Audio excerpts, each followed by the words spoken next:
The Magic of Thinking Big, Berpikir dan Berjiwa Besar, Bab 3, Bagian keempat.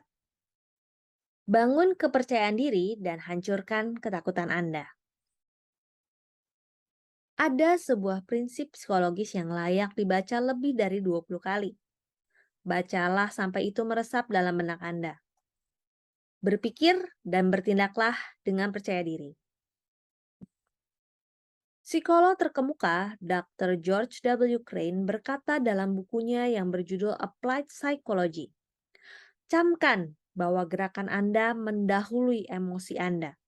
Anda tidak mampu mengendalikan emosi secara langsung, tetapi melalui gerakan atau tindakan yang Anda pilih, Anda bisa menghindari persoalan umum seperti masalah pernikahan dan kesalahpahaman dengan menyadari fakta-fakta psikologis. Lakukan gerakan-gerakan yang tepat setiap harinya dan Anda akan merasakan emosi yang sesuai. Pastikan Anda dan pasangan Anda melakukan gerakan-gerakan itu saat berkencan dan berciuman, saat mengucapkan pujian yang tulus, saat melakukan banyak perbuatan kecil lainnya sehingga Anda pun tidak perlu khawatir dengan emosi cinta. Untuk jangka waktu yang lama, Anda sanggup berbuat setia karena merasa setia. Para psikolog mengatakan kita mampu mengubah sikap dengan mengubah perilaku fisik kita. Contohnya, Anda sungguh ingin tersenyum jika Anda membuat diri Anda tersenyum. Anda merasa tinggi ketika Anda berdiri tegak dan tidak membungkuk. Pada sisi negatif, cemberutlah dan perhatikan apakah Anda tidak ingin lebih cemberut lagi. Anda bisa dengan mudah membuktikan bahwa gerakan teratur dapat mengubah emosi. Orang yang malu memperkenalkan diri mampu menghilangkan ketakutannya dengan melakukan 3 tindakan sederhana berikut secara serentak. Pertama, raihlah tangan orang yang hendak Anda ajak bicara dan genggam dengan hangat. Kedua, pandanglah mata orang itu. Ketiga, katakan saya sangat senang berkenalan dengan Anda. 3 tindakan sederhana tersebut otomatis menghilangkan rasa malu seketika itu juga. Tindakan yang dilakukan dengan penuh percaya diri akan berbuah pikiran yang percaya diri pula. Jadi, berpikir dan bertindaklah dengan percaya diri. Lakukan sesuai keinginan Anda. Berikut adalah 5 latihan membangun kepercayaan diri. Bacalah pedoman-pedoman ini dengan hati-hati, kemudian praktikkan dan bangunlah kepercayaan diri Anda. Yang pertama, duduk di baris paling depan. Pernahkah Anda perhatikan mengapa tempat duduk baris belakang di gereja, ruang kelas, dan pertemuan lainnya selalu penuh? Kebanyakan orang berusaha duduk di baris belakang supaya tidak mencolok, dan alasan di balik ketakutan mereka adalah mereka kurang percaya diri. Duduk di baris depan akan membentuk kepercayaan diri Anda. Praktikanlah. Mulai saat ini, sebisa mungkin pilihlah barisan terdepan. Tentu, Anda mungkin terlihat sedikit mencolok, tapi ingat bahwa kesuksesan itu harus mencolok mata. Kedua, lakukan kontak mata. Tatapan mata seseorang bercerita banyak tentang dirinya. Secara naluriah, Anda akan bertanya-tanya bila orang yang Anda ajak bicara tidak menatap mata Anda. Apa yang disembunyikan orang ini? Apa yang ditakutkannya? Apakah ia sedang berusaha menipu saya? Apakah ia sedang menyembunyikan sesuatu? Biasanya, orang gagal melakukan kontak mata karena satu dari 2 alasan berikut. Orang itu mungkin menyiratkan, saya merasa lemah di samping Anda. Saya merasa rendah diri di hadapan Anda. Saya takut kepada Anda. Atau orang itu mungkin menyiratkan, saya merasa bersalah. Saya melakukan atau memikirkan sesuatu yang ingin saya sembunyikan dari Anda. Saya takut menatap mata Anda karena Anda akan mengetahui tentang saya. Anda meremehkan diri Anda ketika menghindari kontak mata. Anda berkata, saya takut, saya kurang percaya diri. Singkirkan ketakutan Anda dengan menatap mata orang yang Anda ajak bicara. Jika Anda menatap mata lawan bicara, tatapan Anda menyiratkan, saya jujur dan tulus. Saya yakin akan perkataan saya kepada Anda. Saya berani, saya percaya diri. Biarkan mata Anda bekerja untuk Anda. Tatap langsung mata lawan bicara Anda, kepercayaan diri Anda pun kian meningkat. Ketiga, melangkah lebih cepat dari biasanya. Ketika masih muda, saya senang sekali pergi ke balai kota. Setelah menyelesaikan tugas dan kami kembali ke mobil, ibu saya sering berkata, "Davy, mari duduk saja di sini dan mengamati orang berlalu lalang." Ibu saya akan berkata, "Lihatlah orang itu. Apa yang membuatnya sibuk?" Atau, "Apa yang akan dilakukan wanita itu di sana?" Atau, "Lihat orang itu. Tampaknya ia bingung." Mengamati orang berlalu lalang sangat mengasihkan dan jauh lebih murah daripada menonton bioskop. Itu juga mengajari saya banyak hal.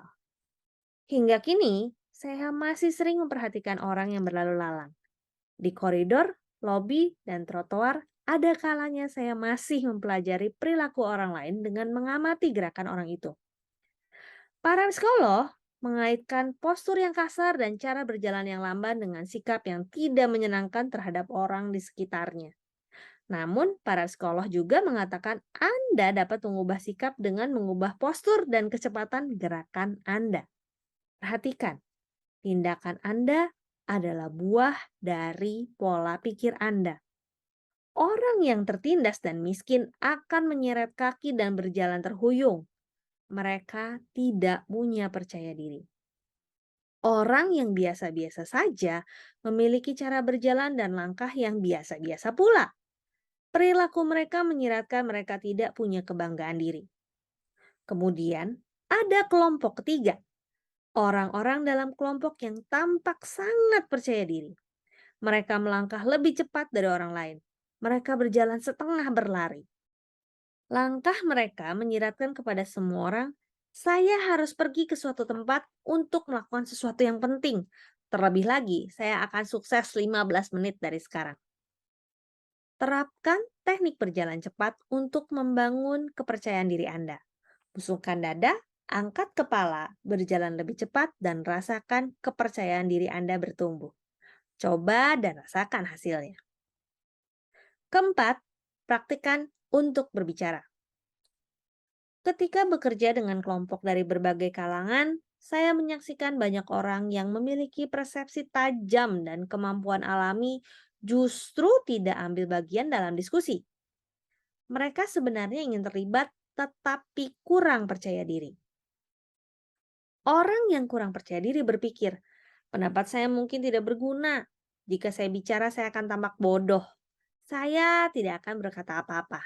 Selain itu, orang lain dalam kelompok mungkin lebih tahu daripada saya. Saya tidak ingin orang lain tahu kebodohan saya.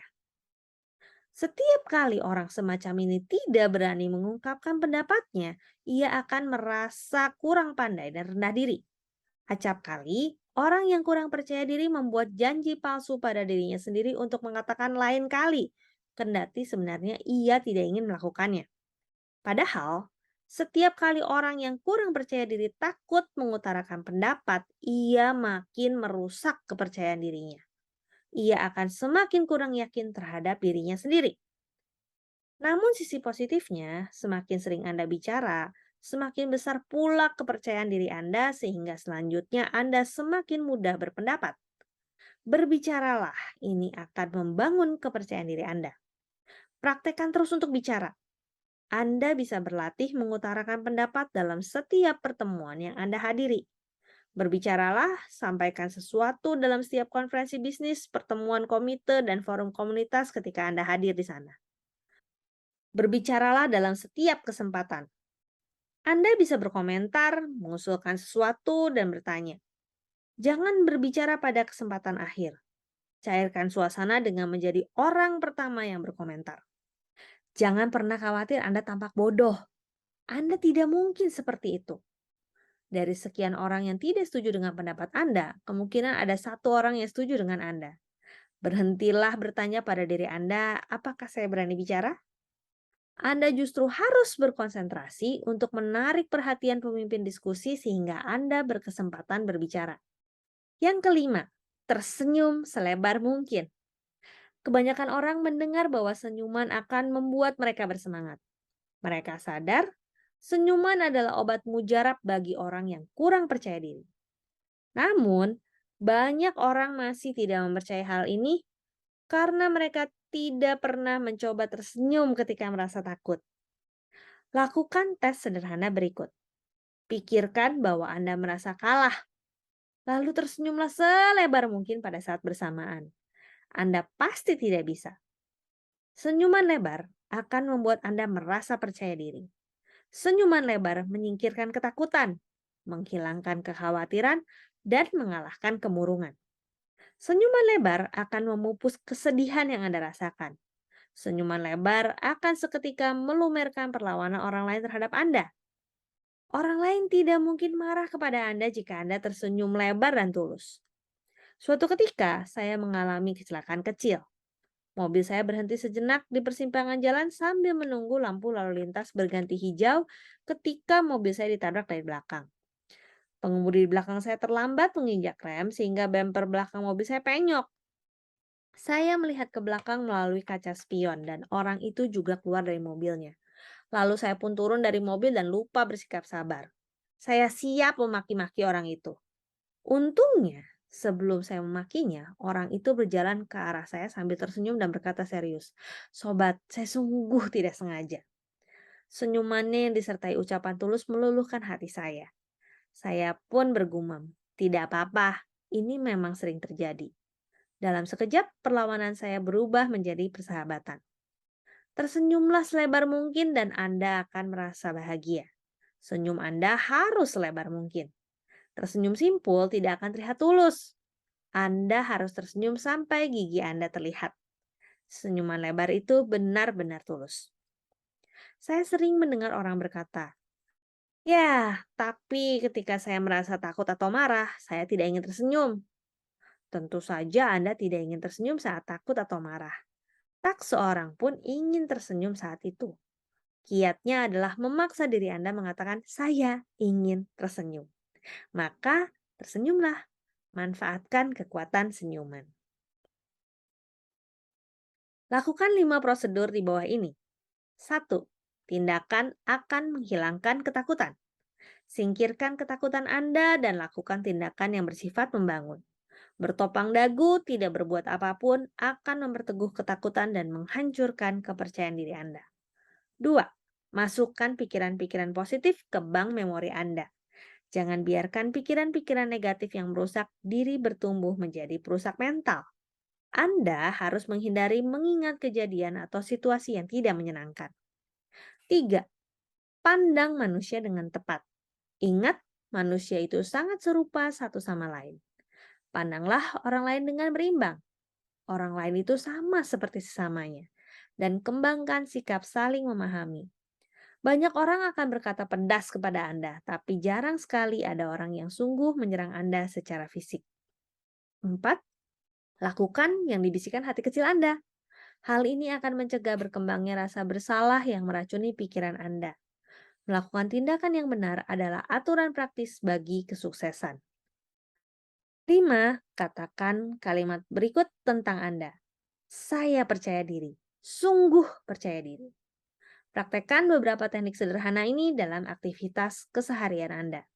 Duduklah di baris paling depan, lakukan kontak mata, melangkahlah lebih cepat dari biasanya, berlatihlah bicara dan mengutarakan pendapat, tersenyumlah selebar mungkin. Demikian The Magic of Thinking Big, berpikir dan berjiwa besar, bab 3, bagian keempat. Sampai jumpa di bab selanjutnya. Terima kasih.